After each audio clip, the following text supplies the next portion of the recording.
ಇದೀವಿ. ಅದೇ ತರನೇ ನಾವು ಏನು ಈ ಬೆಂಗಳೂರು ಪೂರ್ವ ತಾಲೂಕಿನಲ್ಲಿ ಏನಾಗಿದೆ ಅಂದ್ರೆ ಸರ್, ಈಗ ಈ ಕೆರೆ ಅಂಗಳ ಇವಾಗ ಏನ್ ನಾವು ಇದಿರೋ ಈ ಜಾಗದೊಳಗಡೆ ಇರೋಂತ ಕೆರೆಗೆ ನಾವೀಗ ಅಲ್ಲಿ ಏನಿವಾಗ ಕೊರಕಲಲ್ಲ ಮತ್ತೆ ಒಂದು ರಾಜ ಕಾಲುವೆಗಳಿರ್ತವೆ. ಆ ಕಾಲುವೆಗಳಲ್ಲಿ ಅರ್ಧ ಬಂದ ನೀರೇ ಕೆರೆ ತುಂಬೋದು ಸರ್.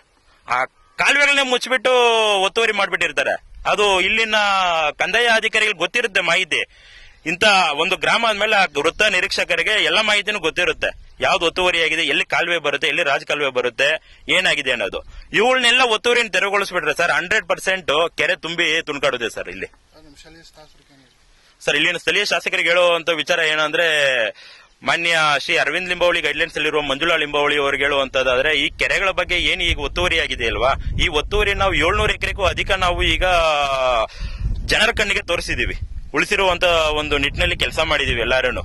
ಆ ಒಂದು 700 ಎಕರೆಗೂ ಸಂಬಂಧಪಟ್ಟಂತೆ ನಮ್ಮ ಬೆಂಗಳೂರು ಪೂರ್ವ ತಾಲೂಕಿನಲ್ಲೇ ಮೊದಲನೇ ಹೆಜ್ಜೆ ಆಗ್ಲಿ ಸರ್. ಈಗ ಹೆಸರುಘಟ್ಟ ಒಂದು ಏನ್ ಕಾರ್ಯಾಚರಣೆ ಆಗಿತ್ತು, ಹಿಂದೆ ಸರ್ ಎಂ ವಿಶ್ವೇಶ್ವರಯ್ಯ ಮುಖ್ಯ ಇಂಜಿನಿಯರ್ ಆಗಿ ಯಾವ ಕಾರ್ಯವನ್ನು ನಿರ್ವಹಿಸಿದ್ದಾರೋ ಅದೇ ತರನೇ ಈ ಒಂದು ತಿರುಮೇನಹಳ್ಳಿಯಿಂದ ಹಿಡಿದು ಉಸ್ಕೂರ್ಕೋಡಿವರೆಗೂ ಬಿದ್ರಳ್ಳಿ ಹೋಬಳಿಗೆ ಎಷ್ಟು ಕೆರೆ ಅಂಗಳ ಬರುತ್ತೋ 700 ಎಕರೆಗೆ ಅಧಿಕ ಇರುವಂತದನ್ನ ಅವರು ಸ್ಥಳ ಪರಿಶೀಲನೆ ಮಾಡಿ ಶಾಸಕರು ಬಸವರಾಜು ಸಚಿವರು ಇದಾರಲ್ವಾ, ಸಣ್ಣ ನೀರಾವರಿ ಇಲಾಖೆ ಅಂತರ್ಜಲ ಇದ್ರೊಳಗಡೆ ಇರುವಂತ ಸಚಿವರು ಅವ್ರ ಗಮನಕ್ಕೆ ತಂದು ಒಂದು ಅನುದಾನ ಬಿಡುಗಡೆ ಮಾಡಿ ಇದೊಂದನ್ನು ಅಭಿವೃದ್ಧಿ ಮಾಡಿದ್ರೆ ಎಷ್ಟೋ ನೀರು ಸಂಗ್ರಹಣೆ ಆಗುತ್ತೆ ಸರ್. ಆ ನೀರು ಸಂಗ್ರಹಣೆ ಆಗೋದ್ರಿಂದ ಅಕ್ಕಪಕ್ಕದ ರೈತರಿಗೂ ನೀರು ಸಿಗುತ್ತೆ. ಮತ್ತೆ ನಮ್ಮ ಗ್ರಾಮಗಳಲ್ಲೂ ನೀರಿನ ವ್ಯವಸ್ಥೆ ಈಗ ತಾನೇ ನೀರು 3 ದಿವಸಕ್ಕೆ 5 ದಿವಸಕ್ಕೆ ಸರಿ ಬಿಡ್ತಾರೆ. ಅದನ್ನು ಬೇಸಿಗೆ ಕಾಲದಲ್ಲಂತೂ ಬರಗಾಲ ಬಂದ್ಬಿಡುತ್ತೆ. ಈ ಕೆರೆ ಹಿಂಗ್ ಬತ್ತೋಗ್ತಾ ಇದ್ರೆ ಎಲ್ಲಿ ಸರ್ ನೀರು ತುಂಬೋದು, ಬಡವರಿಗೆ ಎಲ್ಲಿ ಸರಾಗವಾಗಿ ನೀರಂತ ಸಿಗುವಂತದ್ದು.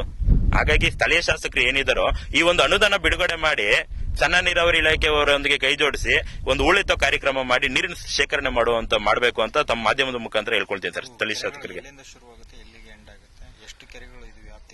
ಸರ್ ಇದು ಎಷ್ಟು ಕೆರೆಗಳು ಅಂದ್ರೆ, ಈಗ ನಮ್ಮ ಬೆಂಗಳೂರು ಪೂರ್ವ ತಾಲೂಕಿಗೆ ಈಗ ನಾನು ಹೇಳಿದಂತೆ 700 ಎಕರೆ ಇರ್ಬೋದು. ಮತ್ತೆ ಹೊಸಕೋಟೆ ಕೆರೆಗೂ ಇದು ಅನ್ವಯಿಸುತ್ತೆ. ಮತ್ತೆ ದೇವನಹಳ್ಳಿ ತಾಲೂಕಿಗೆ ಸಂಬಂಧಪಟ್ಟಂತನೂ ಇದಾವೆ. ಈ 3 ತಾಲೂಕರು ಒಂದು ಹೆಜ್ಜೆ ಮುಂದಿಟ್ಟು ಮುಂದಿನ ಪೀಳಿಗೆಗೆ ನಾವೇನಾದ್ರೂ ಕೆರೆಗಳನ್ನ ಉಳಿಸಬೇಕು ಅನ್ನೋ ಒಂದು ನಿಟ್ಟಿನಲ್ಲಿ ಬಂದ್ರೆ ಹೆಚ್ಚು ಕಮ್ಮಿ 2000-2500 ಎಕರೆ ಜಮೀನು ಉಳಿಸಬಹುದು. ಕೆರೆ ಅಂತ ಹೆಸರಾಗಿದೆ ಸರ್. ಅಲ್ಲಿಂದ ಇಲ್ಲಿವರೆಗೂ ಒಂದು 18 ಗ್ರಾಮದವರೆಗೂ ಬರುತ್ತೆ ಸರ್. ಸರ್ ಅದೇ ಸರ್ 2500 ಎಕರೆವರೆಗೂ ಇದೆ ಸರ್. 2500 ಎಕರೆವರೆಗೂ ಇದಾವೆ, ಮಾಡಬಹುದು ಸರ್. ಇದೊಂದು ಸಂಬಂಧಪಟ್ಟ ಎಲ್ಲಾ ಶಾಸಕರು ಇದ್ರ ಬಗ್ಗೆ ಒಂದು ಎಚ್ಚೆತ್ಕೊಂಡು ಈ ಬಗ್ಗೆ ತಿಳ್ಕೊಂಡು ಅವರು ಸಂಬಂಧಪಟ್ಟ ಸಚಿವರು ಯಾರಿದ್ದಾರೋ ಅವ್ರ ಸಚಿವರ ಗಮನಕ್ಕೆ ತಂದು ಒಂದು ಉಳಿತ ಕಾರ್ಯಕ್ರಮ ಮಾಡಿ ಸರಾಗವಾಗಿ ಹರಿಯುವಂತ ಒಂದು ಕಾಲುವೆಗಳನ್ನ, ಕೊರಕಲಗಳನ್ನ, ಈಗ ಬೆಂಗಳೂರಿನಲ್ಲಿ ಬೆಳೆ ಏರ್ತಾ ಇದ್ದಂಗೆಲ್ಲ, ವಿಪರೀತ ಬೆಳೆ ಏರ್ತಾ ಇದ್ದಂಗೆಲ್ಲ ಭೂಮಾಫಿನೇ ಹೆಚ್ಚಾಗ್ತಾನೆ ಇದೆ. ಭೂಮಾಫಿ ಹೆಚ್ಚಾಗ್ತಾ ಇದ್ದಂಗೆಲ್ಲ ಈ ಲೇಔಟ್ ಡೆವಲಪ್ಮೆಂಟ್ಗಳೆಲ್ಲ ಅಲ್ಲಿರುವಂತ ಕೊರಕಲಗಳು ಮತ್ತೆ ರಾಜಕಾಲುವೆಗಳನ್ನೆಲ್ಲ ಒತ್ತುವರಿ ಮೇಲೆ ಒತ್ತುವರಿ ಮಾಡ್ತಾನೆ ಇದ್ದಾರೆ. ಆ ಒತ್ತುವರಿಯನ್ನು ಪ್ರಶ್ನೆ ಮಾಡಿದ್ರು ಅವ್ರ ಮೇಲೆ FIR ಹಾಕುವಂತದ್ದು, ಅವ್ರ ಮೇಲೆ ದೌರ್ಜನ್ಯ ಮಾಡುವಂತ ಸರ್ಕಾರ ಸರ್ ಈಗ ಬಂದಿರೋದು.